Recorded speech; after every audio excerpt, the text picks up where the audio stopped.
Have you noticed how often, when we step into an argument, our brains immediately lock into battle mode? It's as if we put on invisible boxing gloves. Our goal shifts from solving the problem to proving a point, from connecting with the person in front of us to defeating them. And when we approach arguments like battles, there's only one thing that matters: winning. But here's the real problem: when you win an argument at the cost of the relationship, you actually lose. Think about it. What good is it to be, right? If the person you love feels wronged, dismissed, or pushed away. I've seen it so many times. Two people who care about each other suddenly become opponents. They forget that they're on the same team.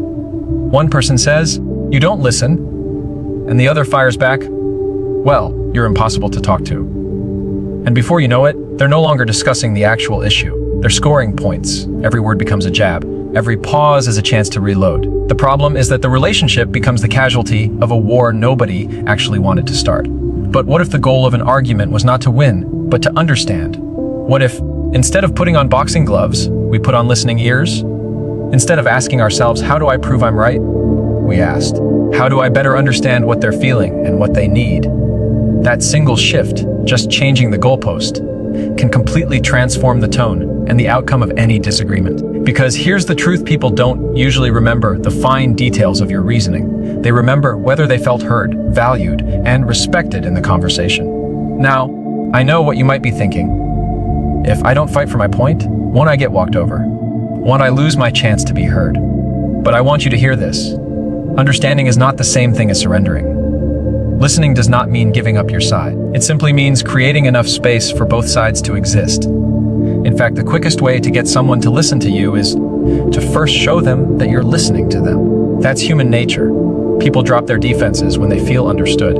It's like setting down a shield. When one person sets theirs down, the other finally feels safe enough to lower theirs too. Let me give you an example. Imagine two coworkers arguing about how to finish a project. One says, "We need to stick to the original plan," and the other insists, "No, we need to adjust, or we'll fail." If each person digs into winning, the conversation spirals into stubbornness. But if even one of them pauses and says, "Okay, help me understand why you think adjusting is so important to you," something shifts. Now, instead of a clash of egos, it becomes a collaboration of perspectives. And guess what? The solution that emerges is often better than either of their original ideas. The same is true in relationships. Picture a couple arguing about money. The husband says, "You spend too much," and the wife says, "You're too controlling." Round and round they go, trading blows, until the night ends in silence and slammed doors.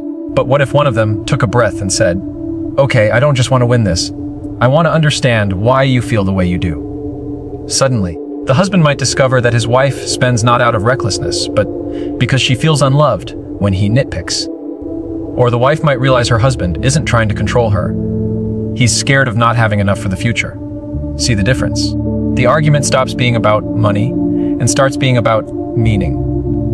And when you uncover the meaning, you uncover the heart of the matter. Here's a phrase I often tell people to use in heated moments. Help me understand where you're coming from. It's simple, it's powerful, and it instantly reframes the conflict. Because once you understand, you can respond with clarity instead of anger. You can discuss instead of debate. And most importantly, you protect the relationship. Winning an argument might give you 10 seconds of pride, but understanding someone can give you a lifetime of connection. One makes you feel taller by making them smaller. The other makes both of you stand taller, side by side. And in the end, that's what matters. The people we argue with most are often the people we love most. Our spouses, our parents, our kids, our closest friends.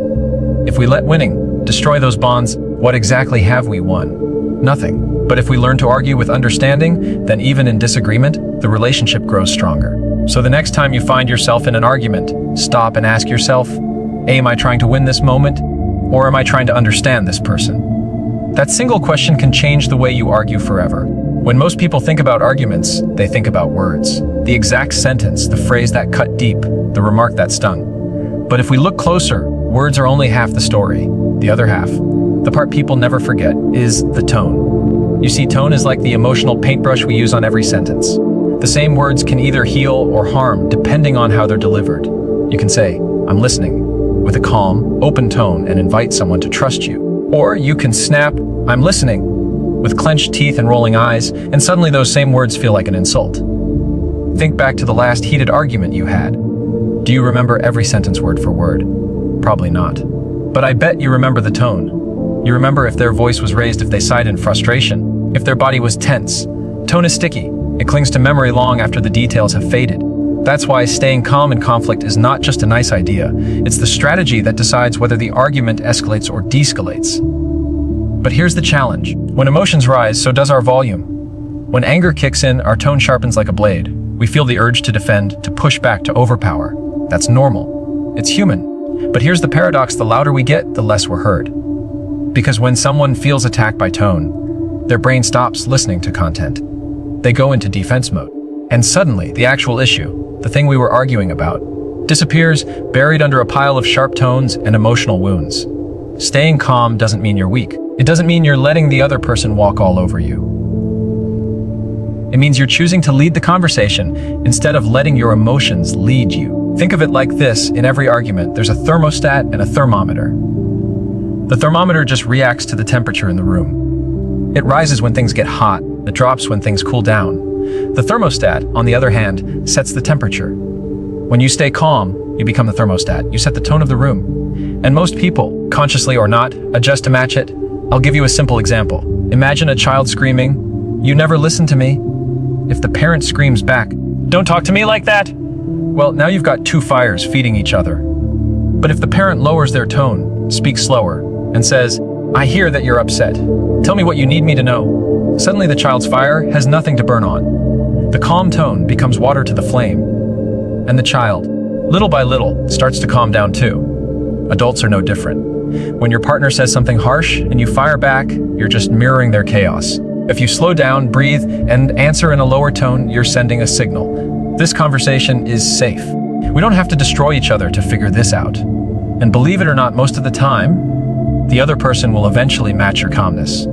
Now, let's get practical. How do you actually stay calm when every part of your body wants to shout? First, recognize the signs in yourself. Do you feel your shoulders tightening? Is your heart racing? Are you interrupting before they finish? That's your body telling you it's in fight mode. In that moment, pause. Take a breath. Even a 3-second silence can reset the entire tone of a conversation. Second, slow your pace. People often speed up when they're angry, trying to fire words like bullets. But slowing down, speaking with pauses, signals control. It shows that you're not carried away by emotion, and it forces the other person to slow down too. Another tip: lower your voice instead of raising it. Whisper if you need to. It might sound strange, but lowering your voice in conflict is like hitting a calm button. It draws the other person in instead of pushing them away. Remember, the person who stays calm in a storm is the person in control. Let me leave you with this thought. Think about two arguments from your past: one where both sides got heated, and another where one person managed to stay calm. Which one do you feel better about today? Which one left the relationship intact? I'll bet it was the one where someone chose calmness over chaos.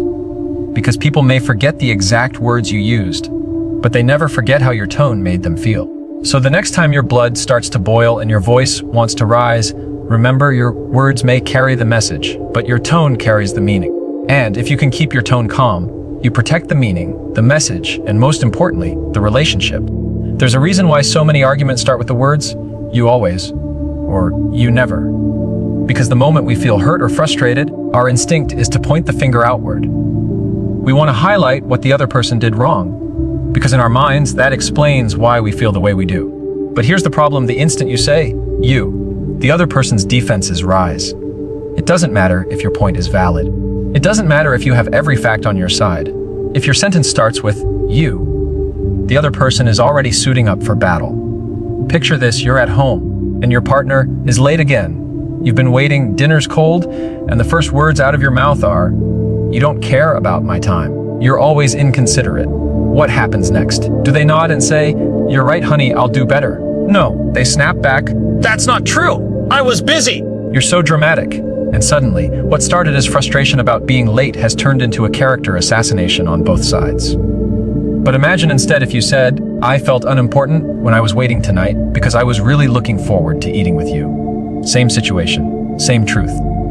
But the framing changes everything. Instead of being an attack, it's an invitation to understand.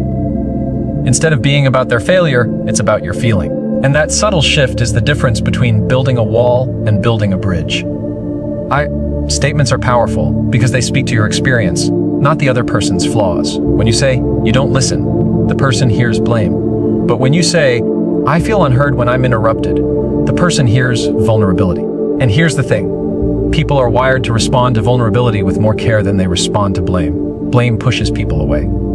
Vulnerability pulls people closer. Let me give you a workplace example. Imagine you're in a meeting and a colleague cuts you off mid-sentence. If you fire back with, "You're so rude, you always interrupt me," guess what? They'll probably roll their eyes or defend themselves and the room gets tense. But if you say, "I lose my train of thought when I get interrupted, and I really want to share this point," suddenly it's not about their personality, it's about your experience. And 9 times out of 10, they'll pause and let you finish. Why? Because you framed it in a way that made them want to respect you, not resist you.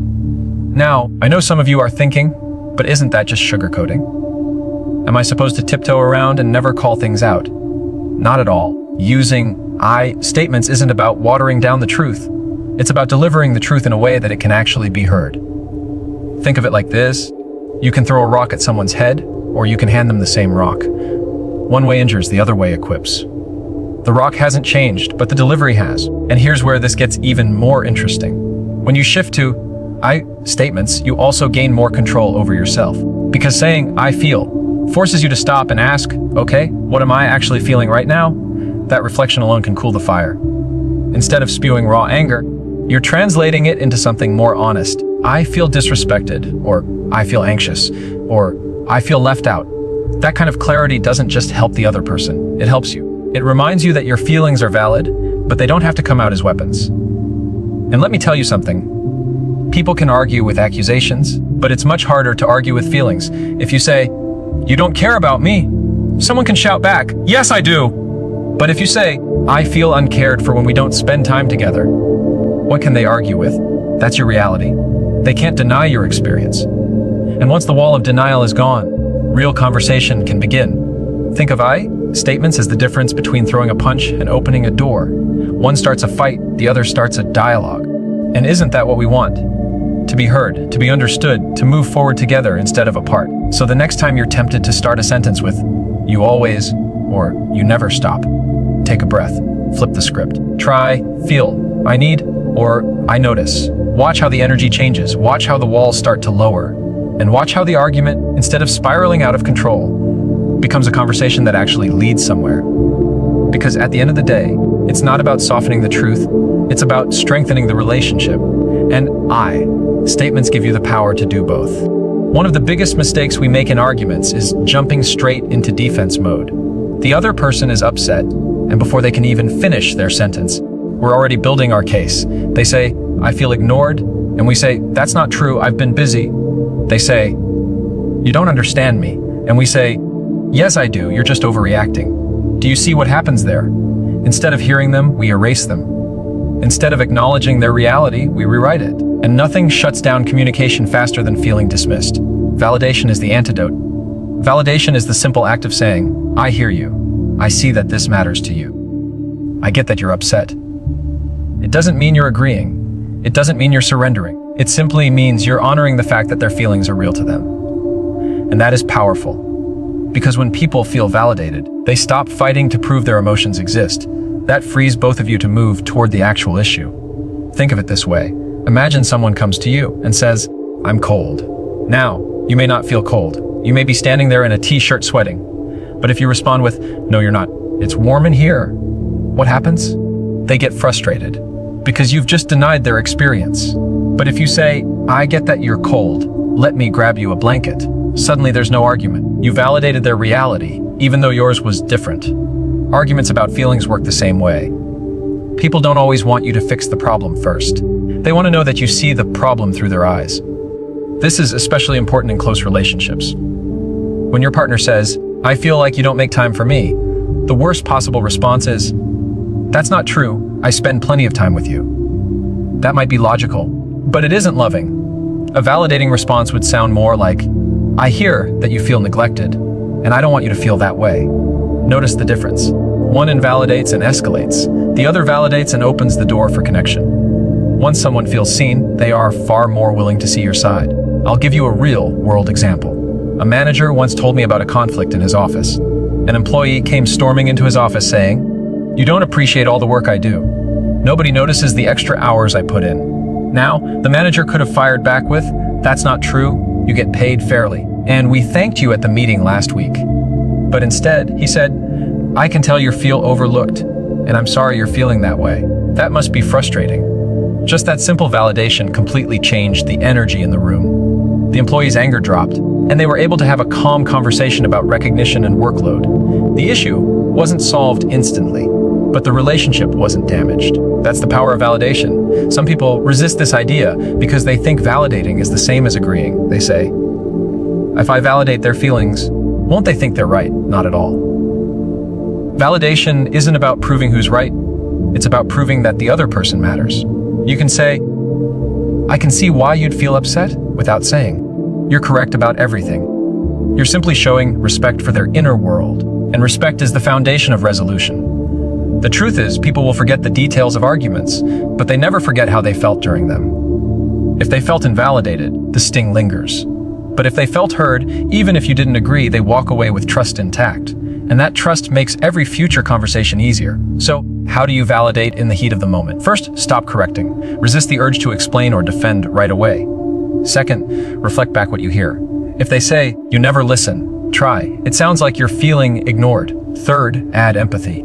A simple, "I can see how that would be frustrating," goes a long way. That's it. 3 simple steps: pause, reflect, empathize. You'd be amazed how many arguments dissolve just from that. Because here's the truth. Most of the time, people aren't fighting to be right. They're fighting to be recognized. And once you give them that recognition, the fight loses its fuel. The tension softens. The conversation becomes safe again. So the next time someone comes at you in frustration, don't rush to defend. Take a breath, look them in the eye, and let your first words be validation. "I hear you. I get that this matters to you."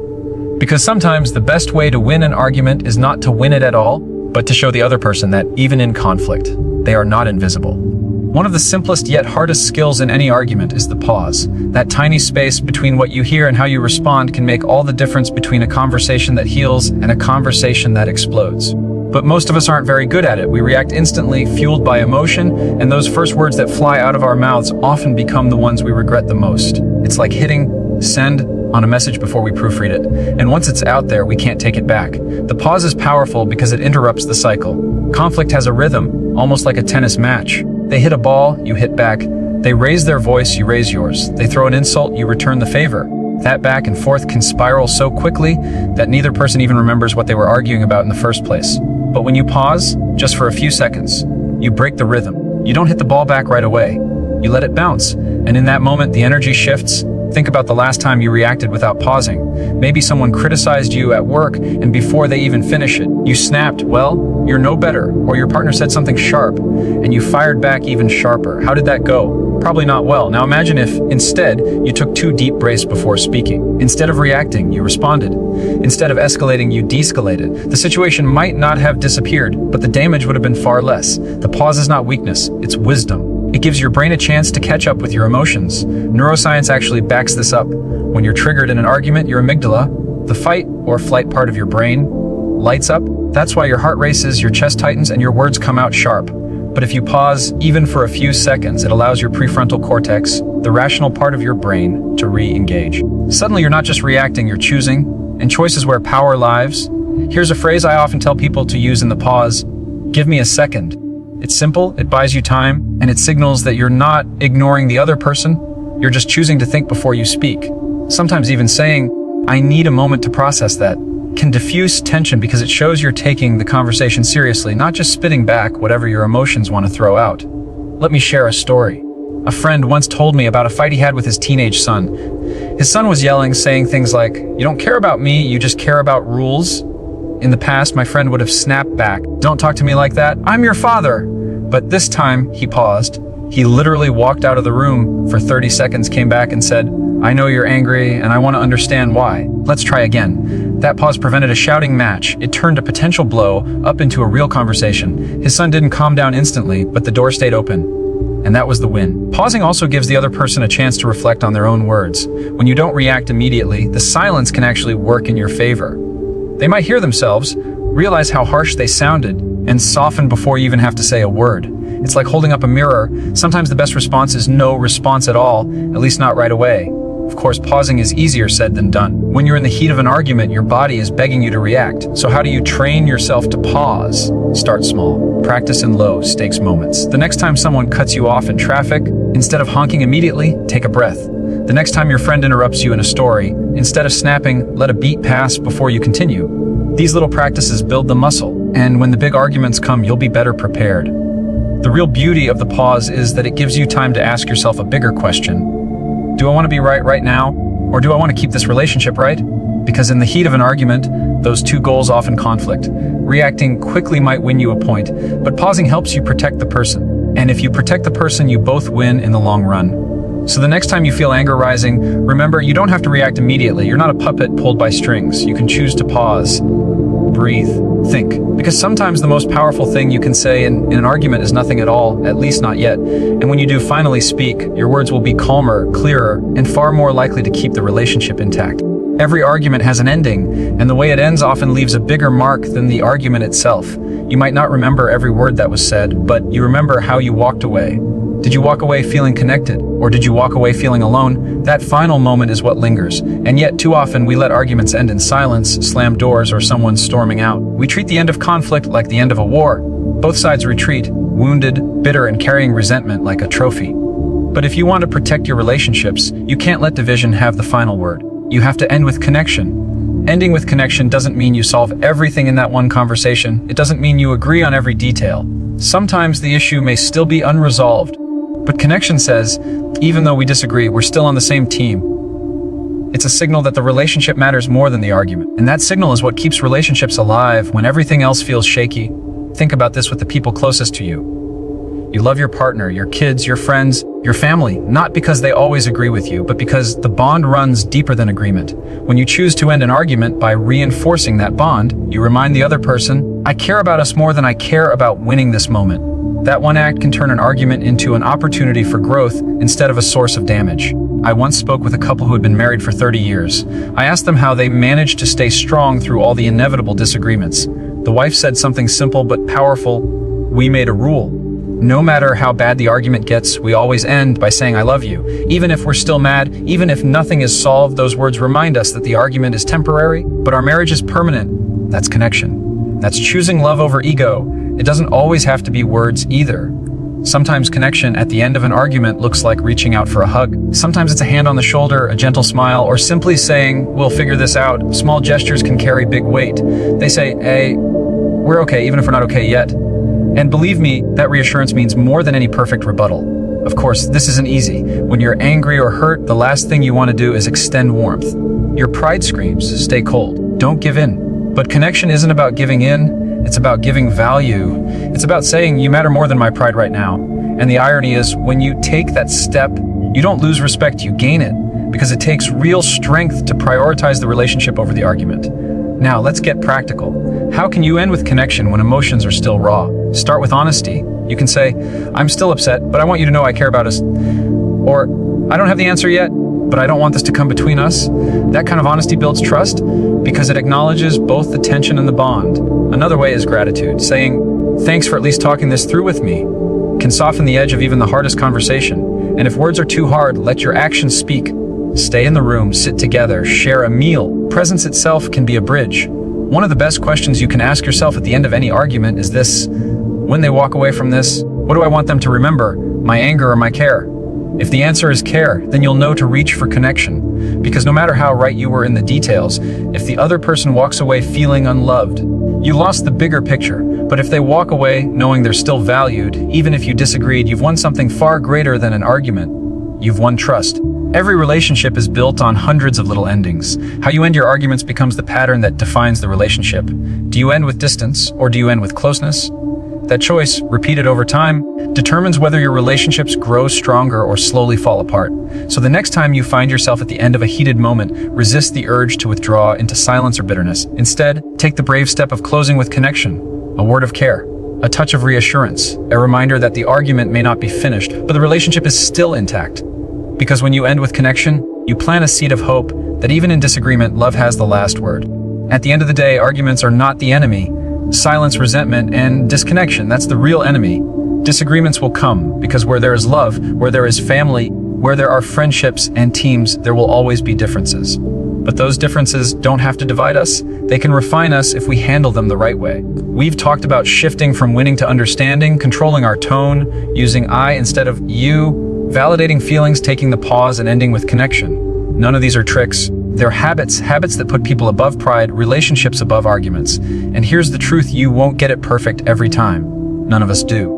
But every time you choose to argue with respect instead of rage, every time you pause instead of pounce, every time you end with connection instead of distance, you're building something stronger than the argument itself. You're building trust, you're building safety, you're building relationships that last, so the next time conflict comes, and it will, I want you to ask yourself one simple question. Do I want to walk away being right, or do I want to walk away still together? Because being right might feel good for a moment, but being connected will feel good for a lifetime. And if you remember nothing else from this talk, remember this: arguments don't have to break what you love.